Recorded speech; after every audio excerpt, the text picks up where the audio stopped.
तो जो है वो दर्शक बने हुए होते हैं, क्योंकि ये बहुत अच्छे, इनके पास बहुत अच्छी कैपिटल होती है, तो ये लोग छोटे मोटे स्टॉक को ऊपर नीचे कर सकते हैं, इनके अंदर इतना दम होता है, और इनको ये भी पता होता है कि FII-DI की चाल क्या है, और उसी चाल के हिसाब से ये अपनी चाल चल देते हैं। लेकिन फंस जाते हैं कौन? प्रो और रिटेलर कई बार फंस जाते हैं। और इस गेम को समझिएगा, ये गेम क्या है भैया? कम में खरीदने का और ज्यादा में बेचने का गेम है, सीधी सी बात ये है ना? कम में खरीदना, ज्यादा में बेचना। अब दिक्कत ये हो जाती है कि रिटेलर कब खरीदता है? जब मार्केट टॉप पर चला जाता है, ज्यादा हो जाता है, और जब कम होता है तो उसको डर लगता है, वो भागता है वहां से, तो उल्टा होता है। और ये जीरो सम गेम भी है। कई बार देखिए, यदि एक व्यक्ति को फायदा हो रहा है तो इसमें कई बार दूसरे व्यक्ति को नुकसान होगा ही, सिंपल सी बात है।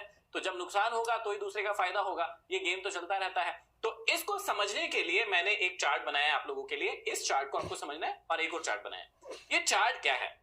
आपको पहले पता करना पड़ेगा कि मार्केट में बायर और सेलर के व्यूज क्या होते हैं ऑप्शन ट्रेडिंग के हिसाब से, और FII-DI के हिसाब से भी मैं समझाता हूं आपको, ठीक है? ऑप्शन चेन को थोड़ा सा समझाता हूं। आपको क्या समझना है कि जब भी सेलर मार्केट में आएगा तो उसका व्यू क्या क्या होता है, यदि आप ऑप्शन कर रहे हैं या फिर उस भाषा को समझते हैं, और बायर आता है तो क्या करते हैं। अब देखिएगा, ऑप्शन ट्रेडिंग के अंदर जब आप क्या देखते हैं, ऑप्शन चेन को देखते हैं, तो वहां पर 4 पार्टिसिपेंट होते हैं। अब इसको बड़े गौर से समझने की कोशिश कीजिएगा।